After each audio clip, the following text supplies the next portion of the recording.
Hello friends, આજનો આપણો topic છે આદિકોષ કેન્દ્રી કોષની રચના કે આદિકોષ કેન્દ્રી કોષ કયા પ્રકારનો હોય છે। સૌપ્રથમ આપણે તેની આકૃતિ જોઈએ કે કોષ કયા પ્રકારનો હોય છે, જેમની ફરતે કે આ ત્રિસ્તરીય આવરણ આવેલું હોય છે। આદિકોષ કેન્દ્રી કોષની રચના છે।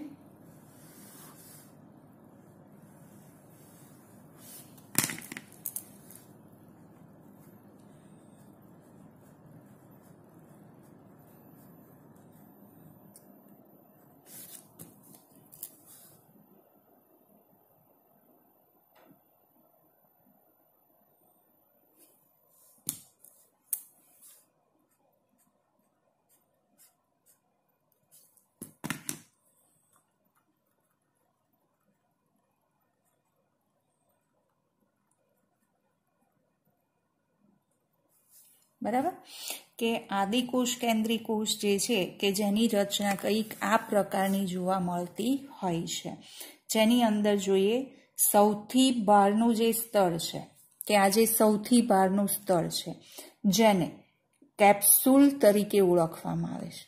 केप्सूल ज्यारे मध्यमां रहेલું स्तर એટલે કે જે કેપ્સ્યુલની નીચે આવેલું જે સ્તર છે કે જેને કોષ દિવાલ તરીકે ઓળખાય છે અને સૌથી અંદરનું સ્તર એટલે આજે અહીંયા કોષરસ છે એ કોષરસની ફરતે રહેલું જે સ્તર છે જેને કોષરસ સ્તર તરીકે ઓળખાય છે। બરાબર। ત્યારબાદ વલયાકાર જે ડીએનએ છે, ન્યુક્લિયોઇડ, કશા, મેસોજોમ નામની અંગિકા અને પ્રવર્ધ જેવી જે રચના છે જેને પીલી અથવા તો ફિમ્બ્રી તરીકે ઓળખાય છે। બરાબર। આખી આ જે આદિકોષ કેન્દ્રી કોષની રચના। હવે જોઈએ કે આદિકોષ કેન્દ્રી કોષ જે છે કે જેના કદ અને આકારમાં ઘણી વિવિધતા જોવા મળે છે કે જેના કદ અને આકારમાં વિવિધતા। દાખલા તરીકે આપણે આકાર જોઈએ તો કયા પ્રકારના આકાર હોય છે? બેસિલસ, બેસિલસ એટલે કે દંડાણુ। એ ઉપરાંત વિબ્રિયો એટલે કે કોમા આકાર। બરાબર। આપણે જે અલ્પ વિરામ કરીએ છીએ એવો આકાર। સ્પાઇરિલિયમ, સ્પાઇરિલિયમ એટલે કે સર્પાકાર જોવા મળે છે। કોક્સ, કોક્સ એટલે કે ગોળાણુ, ગોળાકાર। બરાબર છે। દંડાણુ એટલે કે જે સળિયા આકાર જોવા મળે છે। વિબ્રિયો કે જેમાં કોમા આકારના જોવા મળે છે। સર્પાકાર સ્પાઇરિલિયમ પ્રકારના અને ગોળાણુ એટલે કે ગોળ આકારના જોવા મળતા હોય છે।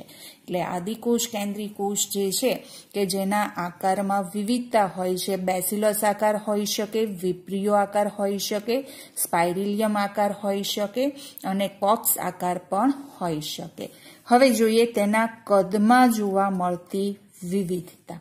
દાખલા તરીકે જોઈએ તો કે બેક્ટેરિયા, જીવાણુકોષ કે જે આદિકોષ કેન્દ્રી પ્રકારના કોષ ધરાવે છે જેનું કદ 1 થી 2 માઇક્રોમીટર જેટલું હોય છે। જ્યારે પીપીએલઓ પ્લુરોન્યુમોનિયા લાઇક ઓર્ગેનિઝમ કે જેનું કદ લગભગ 0.1 માઇક્રોમીટર જેટલું હોય છે। જ્યારે વાયરસ જેનું કદ 0.02 થી 0.2 માઇક્રોમીટર જેટલું હોય છે। એટલે કે દરેક જે જીવાણુ અથવા વાયરસ કોષ જે છે કે જેના કદમાં પણ વિવિધતા જોવા મળતી હોય છે। હવે કે આદિકોષ કેન્દ્રી કોષ એટલે શું? અને ક્યાં જોવા મળે છે? દરેક આપણે જોઈ ગયા કે જીવાણુ કોષ છે, પીપીએલઓ છે, વાયરસ, એ ઉપરાંત નીલહરીલીલ જેને સાયનોબેક્ટેરિયા તરીકે ઓળખાય છે, માઇક્રોપ્લાઝમા વગેરેમાં પણ આ પ્રકારના કોષ જોવા મળતા હોય છે. હવે કે આ જે કોષ છે એ પ્રમાણમાં ખૂબ નાના હોય છે. કદ આપણે જોયું માઇક્રોમીટર, કે જે ખૂબ નાના હોય છે અને સુકોષ કેન્દ્રી કરતા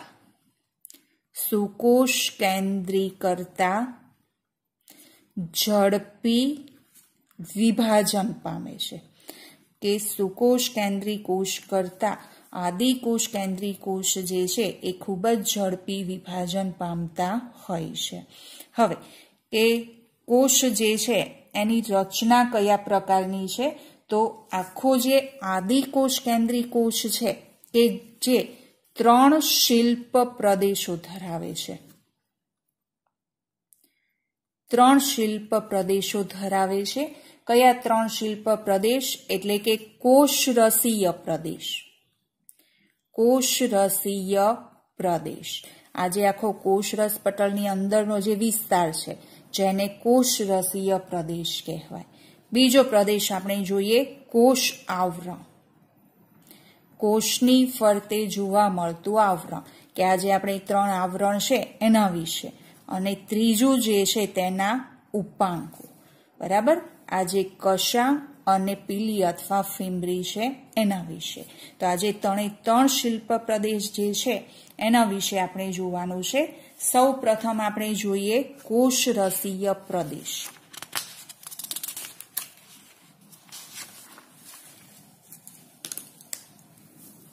પહેલો શિલ્પ પ્રદેશ કોષરસીય પ્રદેશ. હવે કોષરસીય પ્રદેશ કે જેની અંદર વલયાકાર ડીએનએ જોવા મળે છે. વલયાકાર ડીએનએ. બરાબર? જેને કયા નામથી ઓળખાય છે? ન્યુક્લિઓઇડ તરીકે ઓળખાય છે. આખી જે રચનામાં આપણે જોઈ ગયા કે જે આખું આ વલયાકાર ડીએનએ કયા નામથી ઓળખાય છે? ન્યુક્લિઓઇડ તરીકે. પણ એ ડીએનએ કેવું છે? કોષરસમાં આવેલું, કારણ કે તેમની ફરતે કોષ કેન્દ્ર પટલ આવેલું નથી. એટલે કે કોષ કેન્દ્ર પટલ ની ગેરહાજરી. આદિકોષ કેન્દ્રી કોષ એટલે શું? તો કે કોષ કેન્દ્ર પટલની ગેરહાજરી ધરાવતા કોષ, જે શરૂઆતમાં જ આપણે જોઈ ગયા હતા. ત્યારબાદ જોઈએ કે આ જે ન્યુક્લિઓઇડ છે જેની નજીક, ન્યુક્લિઓઇડની નજીક વધારાનું જે ડીએનએ આવેલું હોય છે, જેને કયા નામથી ઓળખાય છે? પ્લાઝમિડ તરીકે ઓળખાય છે. બરાબર? કે ન્યુક્લિઓઇડની નજીક આવેલું કે વધારાનું જે ડીએનએ છે જેને પ્લાઝમિડ તરીકે ઓળખાય. આ ન્યુક્લિઓઇડ જેની આ નજીકમાં આવેલું ડીએનએ જેને પ્લાઝમિડ તરીકે ઓળખાય છે. બરાબર? ત્યારબાદ કે કોષરસની અંદર વિભેદિત કે કોષ રસ પટલથી વિભેદિત અંગિકા, મેસોઝોમ નામની અંગિકા જોવા મળે છે. એટલે આખું જે આ કોષરસ તળ છે એ જ્યારે વિસ્તરણ પામે ત્યારે અંતરવલન અંદરની બાજુએ વળે છે. અને અંદરની બાજુએ વળતા કે આજે મેસોઝોમ નામની અંગિકાનું નિર્માણ થાય છે. એ ઉપરાંત કોષરસમાં કે જે પટલમય અંગિકાની ગેરહાજરી. બરાબર? કેવી પટલમય અંગિકા? દાખલા તરીકે જોઈએ ગોલ્ગીકાય, કણાભસૂત્ર, હરિતકણ, અંતઃકોષરસ જાળ વગેરે જેવી પટલમય અંગિકા કે જેની ગેરહાજરી જોવા મળતી હોય છે, પરંતુ રિબોઝોમ્સની હાજરી. બરાબર? રિબોઝોમ્સ જે છે બંને કોષમાં જોવા મળે છે, સુકોષ કેન્દ્રી કોષ અને આદિકોષ કેન્દ્રી કોષ. પણ આદિકોષ કેન્દ્રી કોષમાં જોવા મળતા જે રિબોઝોમ્સ છે કે જે 70 સ્વેટબર્ગના હોય છે. એસ જે છે સ્વેટબર્ગ એકમ છે, બરાબર. હવે કે આ જે 70 સ્વેટબર્ગ જે છે કે જે 50 સ્વેટબર્ગ અને 30 સ્વેટબર્ગ જે છે કે જેના દ્વારા 70 સ્વેટબર્ગના રિબોઝોમ્સ જોવા મળતા હોય છે. જો અહીંયા ખાસ યાદ રાખજો કે આ તેનો મોલિક્યુલર વેટ દર્શાવે છે, એટલે 50 + 30 કરવાનું નથી. ઘણા પાછા કહે છે કે 50 અને 30 તો 80 થાય, પણ એ જોવાનું નથી. એના મોલિક્યુલર વેટ અને એ બંને એકમ કે આ બંને તેના જે પેટા એકમો છે એ ભેગા મળી કે 70 મોલિક્યુલર વેટના અથવા 70 સ્વેટબર્ગના રિબોઝોમ્સ તૈયાર કરે છે. આ ઉપરાંત કોષરસમાં કે કેટલી કણિકાઓ આવેલી હોય છે, કણિકાઓ જેવી રચના. દાખલા તરીકે ફોસ્ફેટ કણિકા અને સાયનોફાયસિયન કણિકા આવેલી હોય છે. કોષરસની અંદર કે ફોસ્ફેટ કણિકા અને સાયનોફાયસિયન કણિકા જોવા મળે છે, બરાબર છે. આ હતી કોષરસીય પ્રદેશ. ત્યારબાદ જોઈએ આપણે બીજો જે શિલ્પ પ્રદેશ હતો, કયો હતો? કોષ આવરણ. કોષ આવરણની અંદર આપણે જોઈ ગયા કે મુખ્યત્વે કેટલા આવરણ જોવા મળે છે? 3 આવરણ. કેપ્સ્યુલ, ત્યારબાદનું કોષ દિવાલ અને ત્યાર પછીનું છે કોષરસ સ્તર, બરાબર. આ 3 આવરણ છે, જેમાં કેપ્સ્યુલ જે છે કે જે સૌથી બહારનું આવરણ છે, સૌથી બહારની તરફ જોવા મળતું આવરણ. આકૃતિમાં જોઈએ તો કે આ જે સૌથી બહારનું જે આવરણ છે જેને કયા નામથી ઓળખવામાં આવે છે? કેપ્સ્યુલ તરીકે ઓળખવામાં આવે છે. હવે કે આજે સૌથી બહારનું આવરણ કેપ્સ્યુલ જે છે કે જે કાં તો શ્લેષ્મી સ્તર સ્વરૂપે હોય છે અથવા તો પ્રાવર સ્વરૂપે, પણ તે ગ્લાયકોકેલિક્સનું બનેલું હોય છે. ખાસ યાદ રાખજો, ગ્લાયકોકેલિક્સ. ગ્લાયકો ગ્લુકોઝ શર્કરા, કેલિક્સ પ્રોટીનમય ઘટક, બરાબર. એટલે કે ગ્લાયકોકેલિક્સનું બનેલું હોય છે. પણ આ જો સ્તર છે 2 સ્વરૂપે જોવા મળે છે, કાં તો શ્લેષ્મી સ્તર હોય અથવા તો પ્રાવાર સ્વરૂપે જોવા મળતું હોય છે. શ્લેષ્મી સ્તર કે કેટલાક જીવાણુની અંદર બહારનું જે ગ્લાયકોકેલિક્સનું બનેલું જે આવરણ છે એ આવરણ કેવું હોય છે? શિથિલ સ્વરૂપે હોય છે, સોફ્ટ શિથિલ સ્વરૂપે હોય છે. તો તેને શ્લેષ્મી સ્તર તરીકે ઓળખવામાં આવે છે. અને આ જે શ્લેષ્મી સ્તર છે એનું કાર્ય જોઈએ તો કે યજમાન કોષ સાથે ચોંટી જવા માટે, યજમાન કોષની સપાટી સાથે ચોંટી રહેવા માટે તેનો ઉપયોગ થતો હોય છે. ત્યાર પછી જોઈએ આપણે પ્રાવાર વિશે, કે જો આ સૌથી બહારનું જે સ્તર છે એ જાડું અને સખત હોય તો તેને પ્રાવાર તરીકે ઓળખવામાં આવે છે. અને પ્રાવાર જે છે કે જે ફેંગોસાઇટ્સ અને વાયરસના આક્રમણ સામે રક્ષણ આપે છે.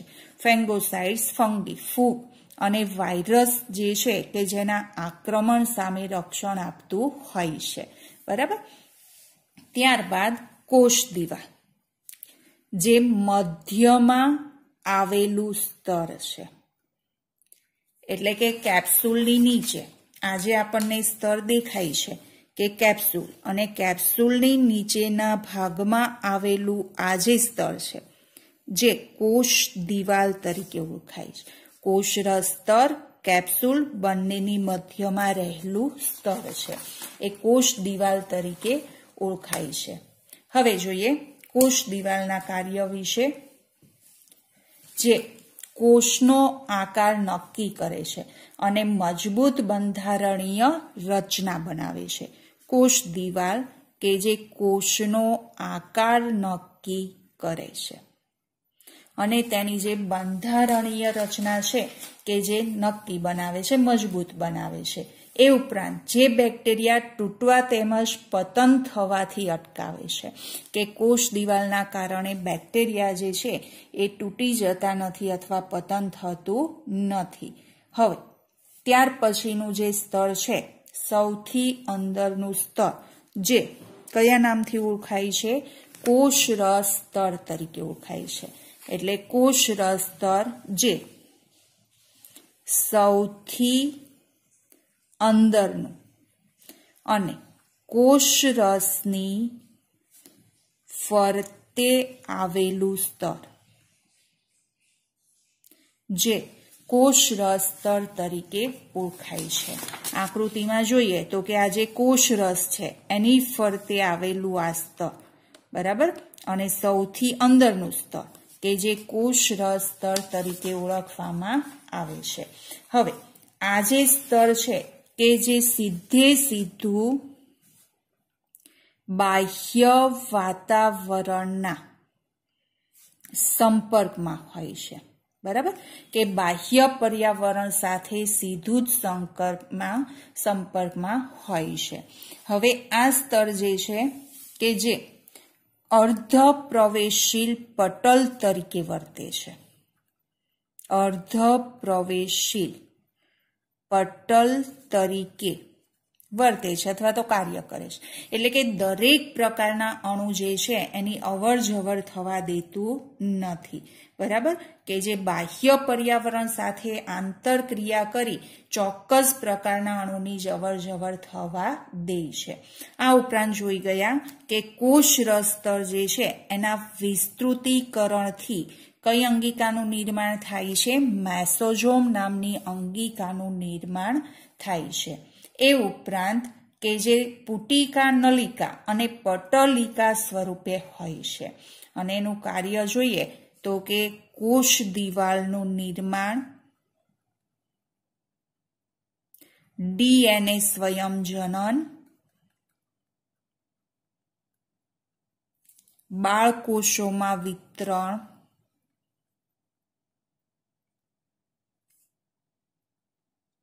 શ્વસન, સ્ત્રાવી પ્રક્રિયા, બરાબર, કે આજે દરેક એ ઉપરાંત કેટલીક ઉત્સેચકીય પ્રક્રિયા, કે આ દરેક પ્રક્રિયા જે છે કે જે કોષરસ સ્તર જે છે ભાગ લેતું હોય છે અને જેથી જ કે કોષરસ સ્તર જે છે કે જેને રચનાકીય ઘટક તરીકે ઓળખવામાં આવે છે, કે જે કોષરસ સ્તર અર્ધ પ્રવેશીલ પ્રકૃતિ ધરાવે છે અને બહારના પર્યાવરણ સાથે પ્રતિક્રિયા દર્શાવતું હોય છે, જેથી આદિકોષ કેન્દ્રી કોષના મુખ્ય રચનાકીય ઘટક તરીકે તેને ઓળખવામાં આવે છે. ત્યાર પછી આપણે જોઈએ ત્રીજા પ્રદેશ વિશે આપણે જોઈએ. ત્રીજો પ્રદેશ કયો આવશે? ઉપાંગો, બરાબર છે, કે જે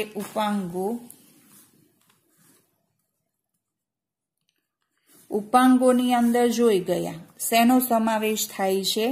કશા અને ફિમ્બ્રી અથવા તો પીલીનો સમાવેશ થાય છે, કે જે બેક્ટેરિયા છે એ ચલિત અને અચલિત હોય, જેની અંદર ચલિત બેક્ટેરિયા જે છે એ ચલિત બેક્ટેરિયા કશા ધરાવે છે, કારણ કે કશા દ્વારા તે હલનચલન કરતા હોય છે અને ચલિત હોય તો કોષ દિવાલ પરથી કે જે ઉદ્ભવી પાતળી તંતુમય રચના જોવા મળે છે, કે આજે આખી રચના જે છે કશા કે જે કોષ દિવાલ પરથી ઉદ્ભવી પાતળી રચના જોવા મળે છે, એટલે કે તંતુમય હોય છે, લંબાયેલ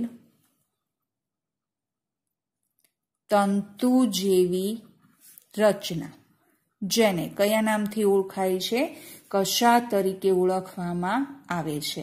હવે કશા જે છે કે જે ફ્લેઝેલિન, નામ યાદ રાખજો કે જે ફ્લેઝેલિન પ્રોટીનની બનેલ પાતળા પોલા તંતુમય રચના છે. બરાબર, કે જે પાતળા પોલા નળાકાર જેવી રચના જોવા મળે છે અને ચલિત બીજાણુની અંદર જોવા મળતી હોય છે. અચલિત બીજાણુ જે છે એ કશા ધરાવતા નથી. ત્યાર પછી જોઈએ ફિમરી, કે કેટલાક જીવાણુની સપાટી પર ઉપસેલા પ્રવર્ધ જેવી રચના, જેને ફિમરી અથવા તો પીલી તરીકે ઓળખવામાં આવે છે. અને આ જે પીલી અથવા ફિમરી છે કે જે લિંગી પ્રજનન દરમિયાન સંયુગ્મનમાં મદદરૂપ થાય છે.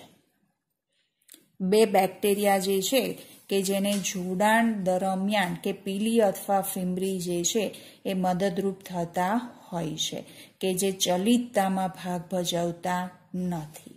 ખ્યાલ આવ્યો? આગળ જોઈએ